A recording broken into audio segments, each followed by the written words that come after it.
after hearing the last day and a half, who's going to go out and sell $165 an hour? Hopefully a lot of you. Educate the customer on why. Connect the dots. It's very important for the customer to understand why aren't you charging the 85 versus 165. This is our server company again. This is a real live example. Sales rep comes in, you're all business people, and says, we got a great server product for you. It has 99.5% uptime. Who's going to buy it? I did. You see that little red sliver? 0.4%. I'm a mid-sized company, no different than you. That 0.4% is 40 hours of downtime. 40. On an annualized basis. This is, again, not our data. That costs a mid-sized company $70,000. Remember the conversation yesterday? What happens when the imaging device goes down? Employee walks down the hall, goes to another imaging device, makes a print, right? What happens to your business when your network goes down? I'll tell you right now, I'm toast. We had some problems a few months ago. We had to send you guys emails saying, guess what? Our network is down. We can't take your order. Who wants to do that? I don't think anybody in this room. That server company put our surge protection on those racks, and they went from 99.5 to 99.9% uptime. That's why they came after us. Because that product program, that platform, was going into the small and medium business space. Another example. We learned this along the way. I got into snow research or anything else. Who you hear use uninterruptible power supplies? On your PC, whatever. Surge protection device, right? No.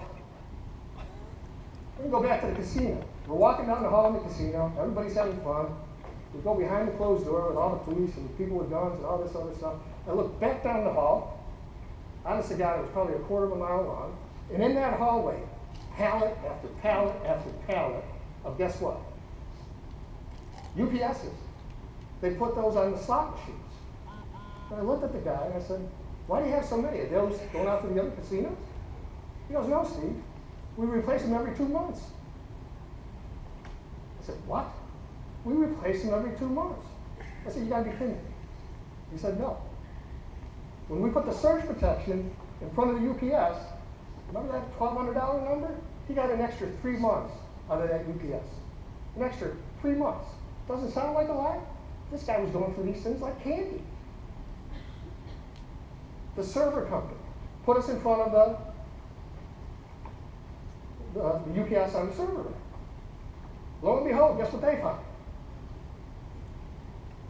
Their UPSs, branded by third parties, extended the life. So Google's our us, marketing research by Tommy Flores and our organization, we went out to the 3 largest UPS manufacturers you've probably all heard about. Emerson, Eaton, Schneider APC. On their websites, white papers by their engineers, guess what they say to use? High-grade, mission-critical electronics, you need to put a surge protection device in front of the UPS. That's from the UPS manufacturers themselves. Well, why? A UPS only fixes 30% of the transients or the problems with power in a building. Only 30%. Surge protection device does the other 70%. You think your customer understands that? I doubt it. So become an advisor. What's an advisor? Again, you saw the snow in Rochester, New York, that I used to live in for 28 years. God knows why. From, I don't know what, July through May, you don't see this strange object in the sky. So we moved down to Raleigh, North Carolina. We got a nice house. My wife goes, I want to put some sunlights in. Didn't know anybody in the area. We get a contractor. Gentleman comes in, puts the sunlights in. And of course, I've been married for 33 years, so it's, yes, dear, what do you want now? Okay. So we got another job. Guess who I called? I called a sunlight guy to say, do you know any landscapers? Well, sure, here he is, Steve. He needs something else done. I went back to the skylight guy. Notice the theme? Everybody in this room, I guarantee you have a guy or a gal you go to for advice or for some other things that you need, whether in your personal life or your business life. Get that customer to call you so that you become the guy or the gal that's helping that customer. Does that make sense? Be the go-to vendor. So let me give you an example. 2 years ago, I'm sitting in the office. I try to give business to my customers, local dealers in the Raleigh area, and also my OEMs. My door was closed. Gentleman knocks on the door. Mr. Galloway, can I come in and talk to you? I said, sure, Brett, come on in. Sits down at the desk. He goes, my God, what are you two doing? What are you guys doing in this place? I can't find a parking spot. I walked a half a mile to get to your facility, uphill both ways. He said, what's going on? And what are you guys going to do? And I took a step back. I said, well, funny you should ask that. We're going from a 30,000 square foot facility to a 140,000 square foot facility. Doubling our production. We're doing this, we're doing that. Talked to this kid. He was my son's age. I had twins. And he took a step back in his chair. And he said, who's your IT vendor? And I apologize for swearing. The eureka moment. Oh shit. 6 months from the time he asked me that question, we're moving into this new facility. He was the only one. A lot of copier dealers walked into the building. A lot of other OEMs walked into the building. But he asked that one question. So I run down the hall, get my operating officer, my purchasing manager, bring him into my office, and I said, ask them that question. What do you think their answer was? Double oh shit. Then he asked the final question, and it ties to what you've heard for the last day and a half. What do you think he said to me next?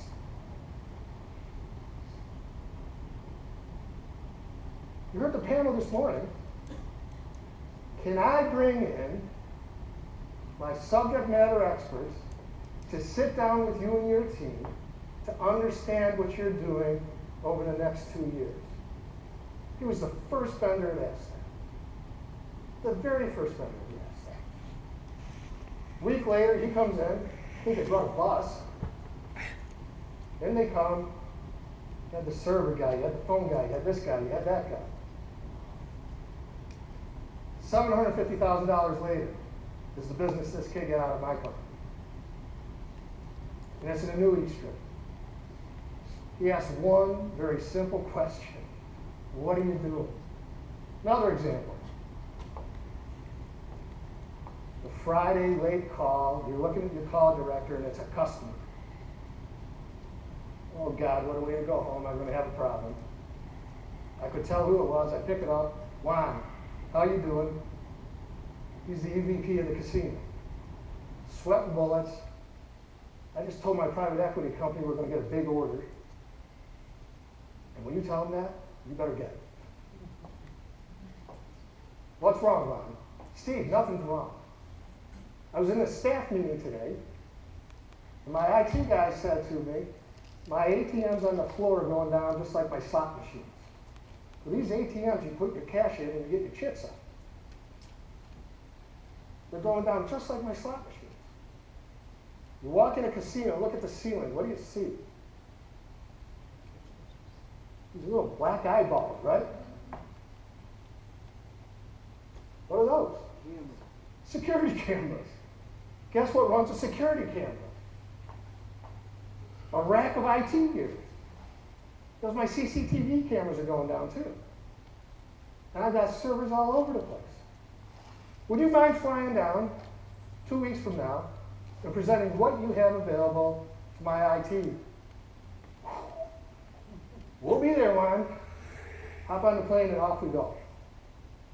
But the key thing with that is, ask the question, are you doing any CapEx?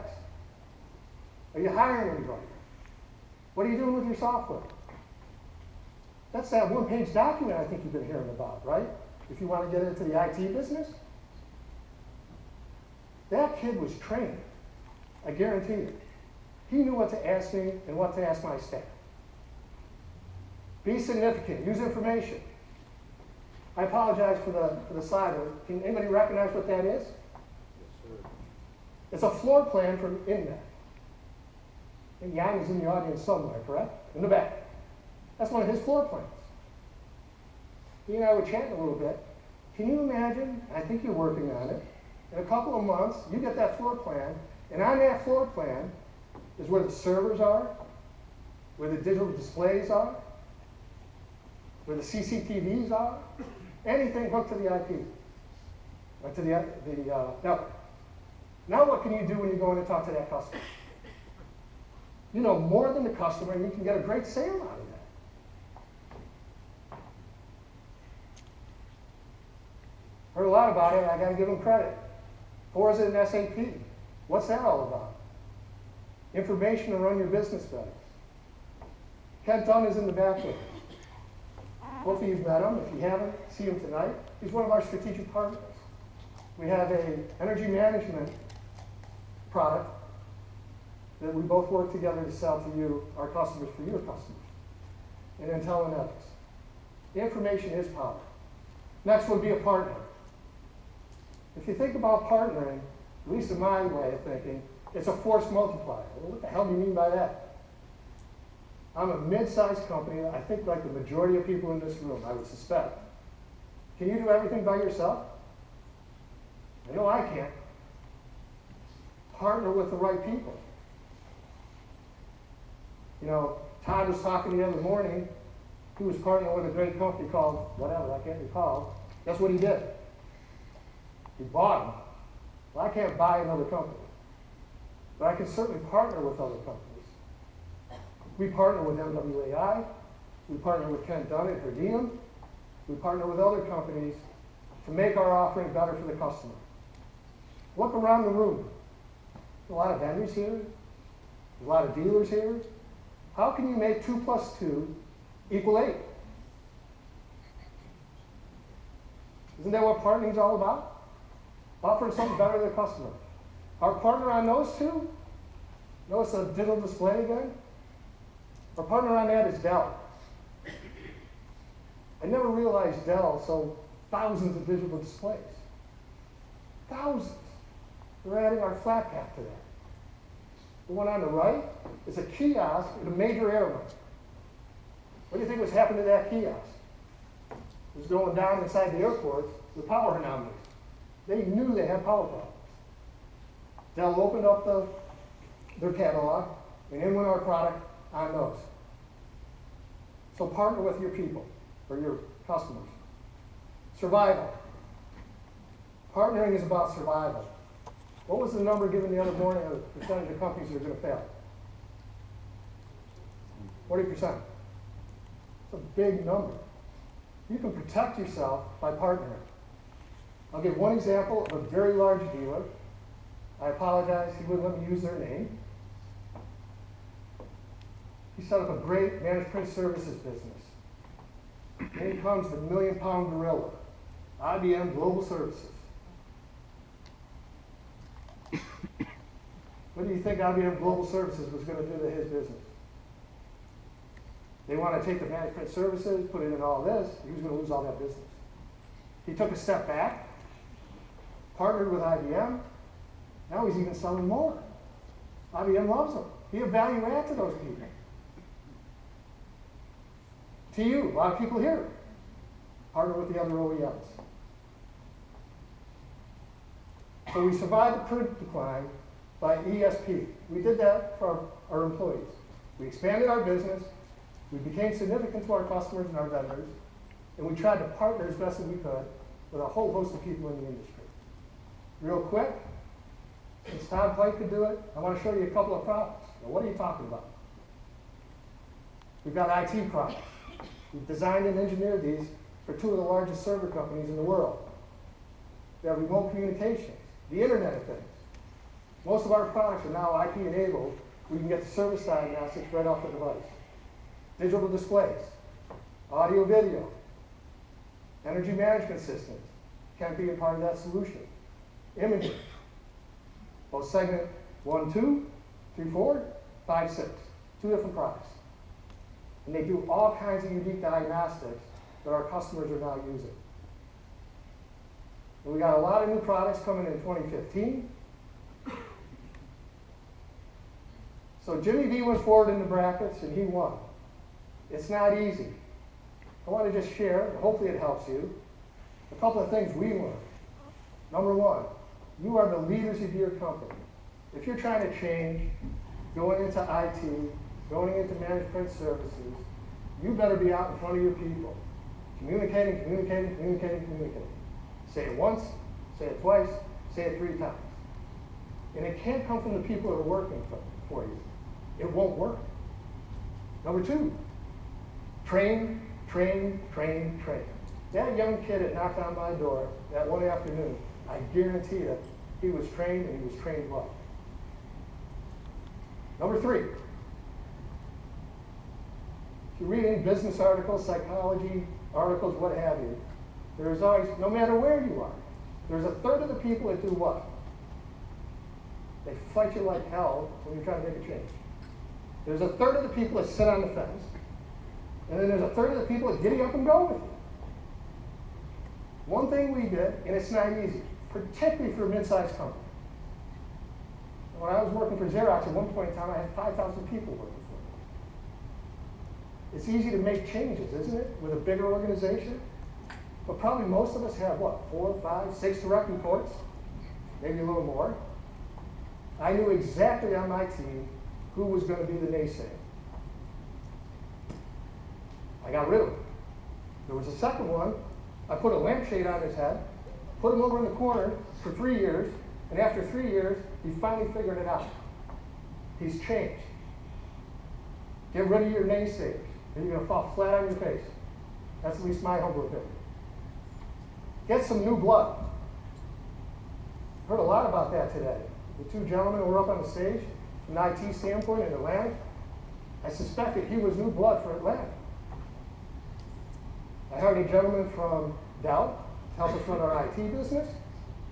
And 4 years ago, the naysayer and I got rid of, we had a plan to go after the casino business. He said, Steve, we can't do it. Blah, blah, blah, blah. We can't do it. Blah, blah, blah, blah. I hired a guy on April 1st of this year, and within 6 weeks, he had me in front of EVPs of the casinos. So get rid of them, and then strategically fail forward. It's not easy, but those are my advice, and then recycle. And finally, a little bit of talk about it. I'm on the back nine of my career. I think there's a couple other people in this room. I had 2 grandkids over the last 18 months. This little bugger is only 18 months old. He's huge. Getting ready for the imaging market. Funny analogy. Papa, Papa, I want to play hide and seek. Walks down the hall, you can hear all this giggling. He goes into the living room, I try to find him. There he is, hiding behind the curtain. Little feet are showing, still giggling. Right next to his leg is a clock. The analogy I'm going to give you is there's revenue out there hiding behind that curtain, but you can seek it out and find it at the plug. So thank you very much.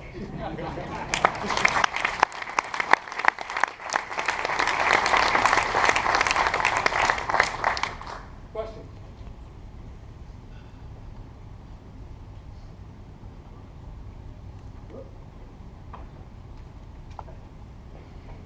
All right, Steve, Very much. thank you so much.